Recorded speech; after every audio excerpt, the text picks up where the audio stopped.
It's 1876. The United States sends its golden boy, George Custer, to crush Sitting Bull's resistance in Montana. But as the general reaches the top of a hill, he sees far more tents than he expected. Custer doesn't flinch, however. He smiles and raises his hat and yells, "Hurrah, boys! We've got them!" What he doesn't realize is that he's walking into one of the largest Native American war camps ever assembled, and reinforcements aren't coming to save him. Just 1 hour later, and every one of his men is dead. Custer's name becomes synonymous not for glory, but for one of the largest catastrophes in American military history. But how did things go so terribly wrong? This is the unbelievable story of Custer's last stand. George Custer was a farmer's son out of Ohio. He was a uniquely ambitious person. He craved glory and a place in the history books. As a boy, he was sharp, bold, and proud. He entered West Point in 1857, where he was written up 726 times for bad behavior, the most of any West Point cadet before him. But his instructors and fellow classmates couldn't deny that the troublemaker had the makings of an excellent soldier. The Civil War arrived to give Custer a chance to prove just that. Custer was a brilliant officer, winning multiple victories over the course of the war, and always leading his men from the front. He gained a reputation for charging in where no other man would dare to go. He'd never ask a man to do what he wouldn't do alongside him. His soldiers adored him, and his superiors were so impressed that at 23 years old, he became one of the youngest generals in U.S. history. The press dubbed him the Boy General. Soon, everyone knew about brave General Custer with his flamboyant style and iconic long golden hair. On July 3, 1863, Custer and his men held the Union line at the Battle of Gettysburg. Riding at the front in full officer's gear, Custer charged into the Confederate troops at a critical moment and shifted the tide of the battle in the Union's favor. His exemplary service continued until the very last day of the war. The table upon which Robert E. Lee signed his surrender, and which was later gifted to Custer's wife, noted that no man had done more to secure this surrender than your husband. After the war, Custer was assigned to lead the 7th Cavalry to deal with the Plains Indians. He hated the assignment and felt that it denied him any chances for glory. It would take until 1868 for him to find another chance to seize the glory that he so desired. In its relentless march westward, the United States had set its sights on the Black Hills. The Sioux, who had already lived there, were not keen to let them have it. In April 1868, the Sioux and the U.S. signed the Fort Laramie Treaty. It gave the Sioux full rights to the Black Hills, but only if they stopped attacking settlers and stayed on a reservation. But the U.S. never intended to honor the treaty. The Black Hills were too valuable, and they expected that an influx of settlers would provoke the Sioux into violating the treaty soon enough. Unaware of this deception, most Sioux agreed to the deal. One who didn't was Chief Sitting Bull. He was Lakota, one of the 2 great subdivisions of the Sioux, and he refused to accept the treaty. Sitting Bull believed that the U.S. would inevitably push onto their lands regardless, and that resistance was the only way to preserve their way of life. Sitting Bull was nothing like Custer. Where Custer was bold and reckless, Sitting Bull was calm and careful. His name came from his habit of thinking before acting. But he wasn't just a war leader. He was also a spiritual figure. He claimed to have even seen visions of the Great Spirit, which guided him to defeat the Americans. He rallied many fellow Lakota to his cause, as well as members of the nearby Cheyenne people in several smaller groups. Sitting Bull assembled a coalition of nomadic raiders to fight off American encroachment, working closely with his friend and right hand, another Lakota named Gall. They launched raids on American settlements and on rival Native American groups like the Crow and the Arikara. Sitting Bull's coalition began attacking U.S. settlements in the months following Fort Laramie. The United States needed someone brave and talented to stop Sitting Bull. They needed George Custer.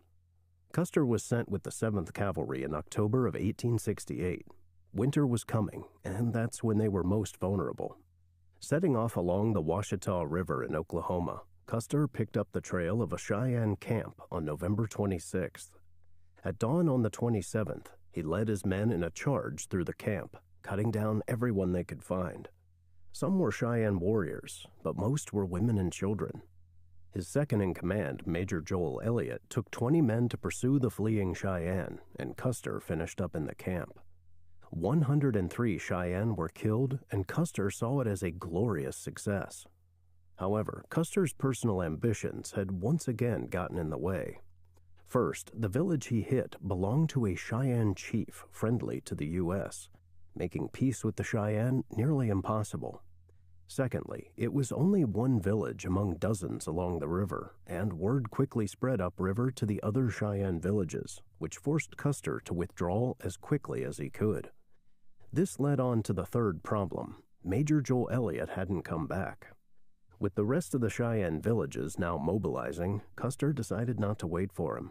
Major Elliott and the bodies of all his men were found weeks later. Many men in the 7th Cavalry blamed Custer for their deaths. Captain Frederick Benteen was the loudest critic. He wrote a letter blaming Custer for Elliott's death. The letter leaked to the press, and Custer was furious. Though Benteen stayed under his command, they never forgave each other. Custer's victory at Washita revived his popularity. Now recast as a hero of the American West, Custer spent the next several years continuing to lead the 7th Cavalry against the Indians. In 1873, he was moved permanently to Fort Abraham Lincoln in Dakota, where he could better respond to Sitting Bull and his resistance against the Americans. Two more important characters entered his story at this point. First, Major Marcus Reno joined Custer's staff as one of his most important officers. Reno was an irritable man with a terrible whiskey habit, and much like Captain Benteen, he found Custer to be insufferable and arrogant. Fortunately for Custer, he could surround himself with other people under his command to counter the critics like Benteen and Reno. His brothers Tom and Boston joined him, along with his brother-in-law Lieutenant James Calhoun, and even his wife relocated to Fort Abraham Lincoln to be with him. Custer's allies weren't just white Americans, though. In 1873, a half-Sioux, half-Arikara scout named Bloody Knife was assigned to Custer's unit, and the two men became good friends. Not every Native American agreed with Sitting Bull. Bloody Knife had a particular bone to pick with him. He'd known Sitting Bull in the past, but had always been mistreated by him. He especially hated Gall, Sitting Bull's right-hand man, who had bullied Bloody Knife as a child. Childhood rivalry had turned tragic. Bloody Knife almost killed Gall in a fight, while Gall later killed Bloody Knife's brothers and son in separate raids.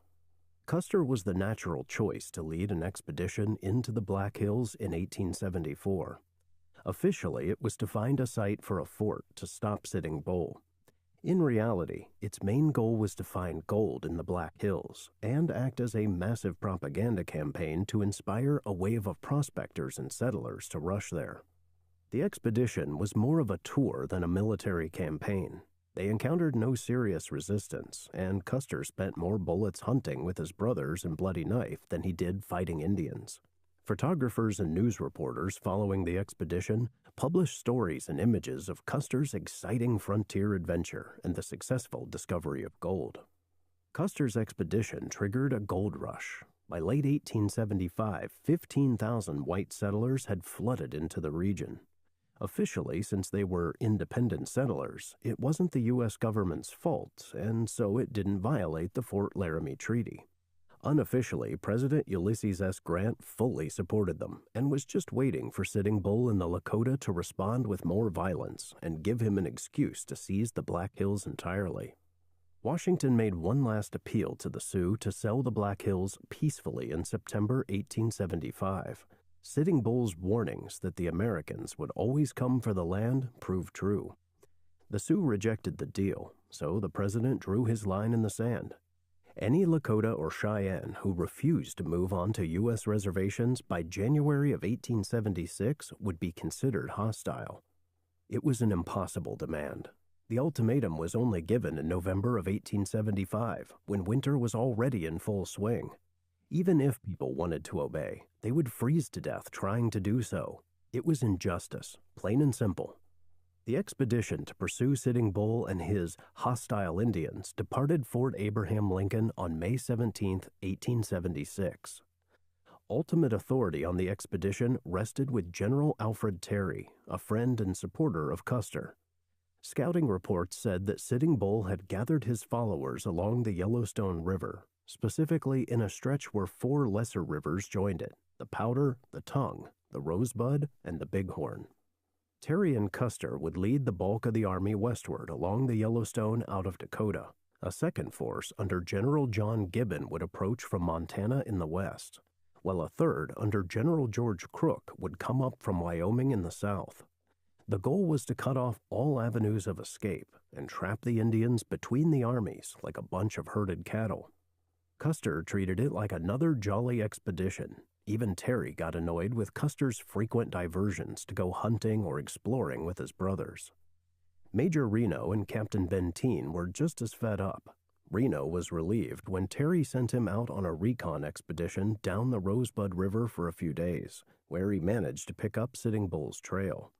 Reno rushed back with the information, but Custer called him a coward for not pursuing it.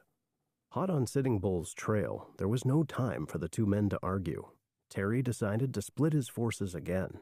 He would link up with Gibbon's Montana troops and then go down the Bighorn River from the north. Custer would instead go south and follow that trail across the Rosebud. They had a good idea of where Sitting Bull would be now. If Custer encountered Sitting Bull, he was to swing around south and wait for Terry and Gibbon to arrive from the north. Of course, given Custer's reputation, expecting him to wait was like expecting a starving dog to ignore the meal in front of his face.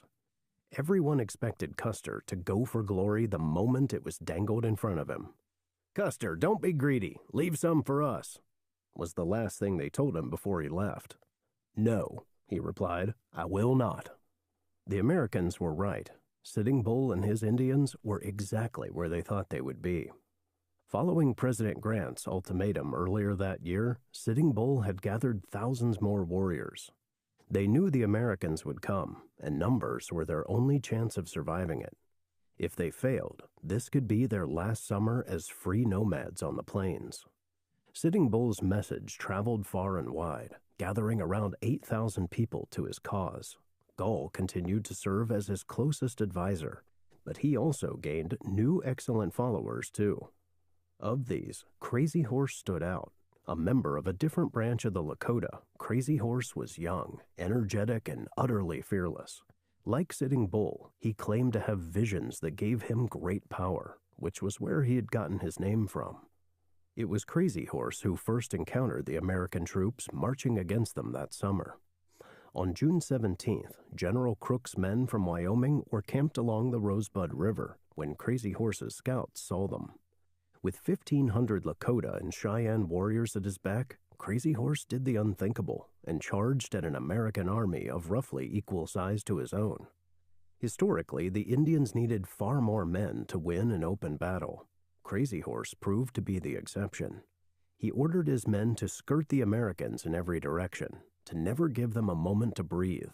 One rider charged in from the left and another from the right, so that the Americans wouldn't know when or where to shoot. Only the timely intervention of Crook's Crow and Shoshone scouts gave Crook the chance to retreat after losing 30 men. Crazy Horse and Sitting Bull had won an almost unthinkable victory over the Americans in open battle. Crook was shaken and quickly wrote back to his superiors about the most impressive combat display from Indians he'd ever seen. Critically, he did not send a message up to Custer or Terry. Now knowing American troops were closing in, Sitting Bull ordered his people to a new campsite. 8,000 Lakota and Cheyenne followed him to what they called the Valley of the Greasy Grass. They pitched their tents in the shadow of the hills alongside the Little Bighorn River, which fed into the main Bighorn a few miles to the north. There they celebrated the traditional Sundance as they always had. It was said that Sitting Bull was struck with another vision during that Sundance. He saw American soldiers in their hundreds falling down into the Indian camp. Sitting Bull took it as a sign that a great victory was about to be won. Meanwhile, Custer's men had pursued Sitting Bull's trail over the Rosebud and up the hills on the far side towards the Bighorn River. They had no idea about Crook's disaster several days earlier. Bloody Knife and the rest of the scouts noted that the trail suggested many more Indians than Custer expected, perhaps thousands of them. Bloody Knife warned Custer that they might be too many to fight alone, and they should wait for Terry and Gibbon before attacking. Just after dawn on June 25th, Custer's scouts climbed the hills a few miles east of the Little Bighorn, where they spotted the columns of smoke coming from Sitting Bull's camp. There was no question in Custer's mind. Today was the day of glory. Custer had 700 men split between 12 companies. One company stayed behind to guard their supplies, but the rest would go to battle. Custer would take 5 of them across the river to attack the camp from the north.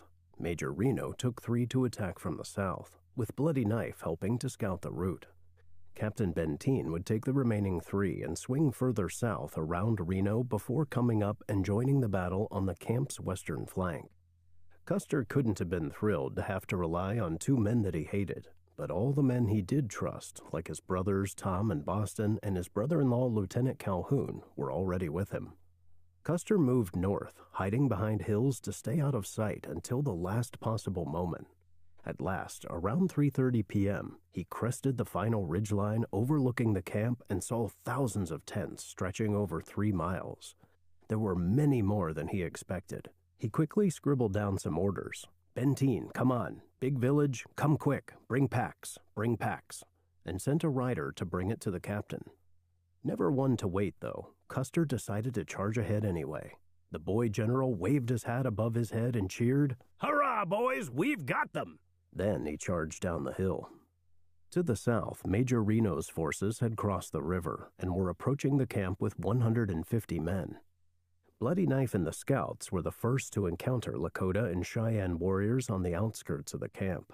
This was the first warning that Sitting Bull's people had that they were under attack.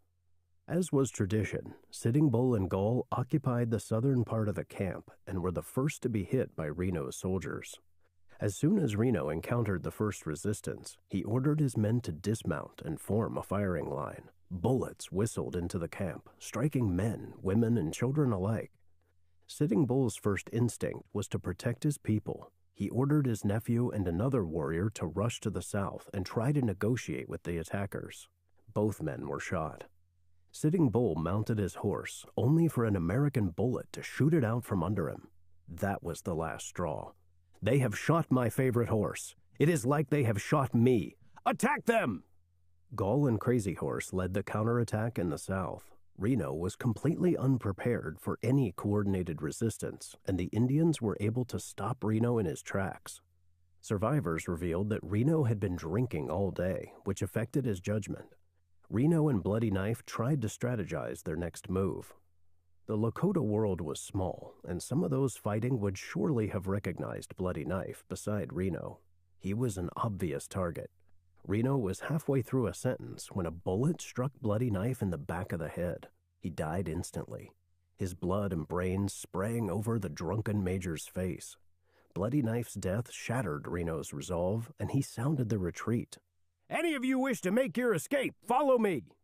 Order collapsed as Reno's men rushed back across the river. Men abandoned their horses and guns as they scrambled through the water and up the steep banks. The Indians only had to stand on the other side and shoot them. Up on the hills to the southeast, Benteen had heard the commotion and came back to investigate. As he waited on the hilltop, Reno scrambled up the hillside with a handful of his surviving men. "For God's sake, Benteen, halt your command and help me! I've lost half my men!" Benteen frowned and had but one question. "Where is Custer?" Reno had no answer. Benteen could only shake his head. He had seen this before. "It's another Major Elliott affair," he sighed, remembering the encounter at Washita all those years ago. Custer had abandoned them once again to chase glory, or so Benteen later claimed. The fact that Benteen, Reno, and his men could hear the gunfire raging in the direction that Custer had gone suggests that something else was going on. Benteen received the written order from Custer to come and help him, but he ignored it. Instead, Benteen and Reno sat atop the hill for the next 2 hours until the gunfire faded and one of Benteen's infuriated captains went out to investigate for himself. What he found shocked him. We don't know exactly what happened to Custer after he charged down the hill. The following is the best account of what happened at Custer's last stand. Custer assembled his men atop a hill later known as Calhoun Hill to survey the situation and wait for Benteen.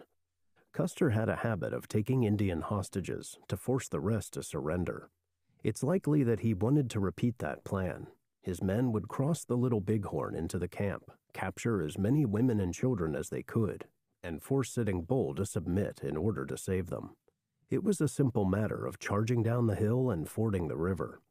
Custer would have led his men from the front. The sight of Custer and his men would have been terrifying. Even Sitting Bull, when he first heard of Custer's attack from the north, was afraid. "We thought we were whipped," he said. But Cheyenne and Lakota warriors were concealed on the far side of the river and opened fire on the Americans. By now, Crazy Horse and the rest of the camp's warriors had broken off from chasing Reno and were rushing to deal with Custer. Custer had underestimated their numbers. The Americans began to retreat back up the hill. Lieutenant Calhoun and his company secured themselves atop of one hill that now bears his name. Custer, his brother, and most of the rest fell back to what is now appropriately called Last Stand Hill. Based on the bodies, half of Calhoun's force never made it back to his hill. Within minutes, Crazy Horse had led a band of mounted Indians to encircle them from behind as the bulk of the Indians pursued them up the slopes. Calhoun's men were overwhelmed, and every last man was killed. By the time his brother-in-law's position was overrun, Custer must have known that Benteen was not coming with the troops that he'd asked for. Thousands of Indians spreading over the hills around him, engulfing what little remained of his men. The last of Custer's men were cut down around him, slain by a storm of arrows and bullets flying around them.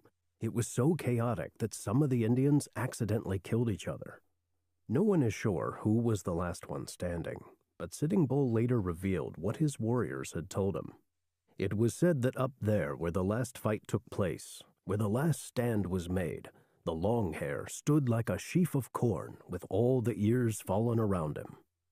Custer's last stand may have been the last of them all.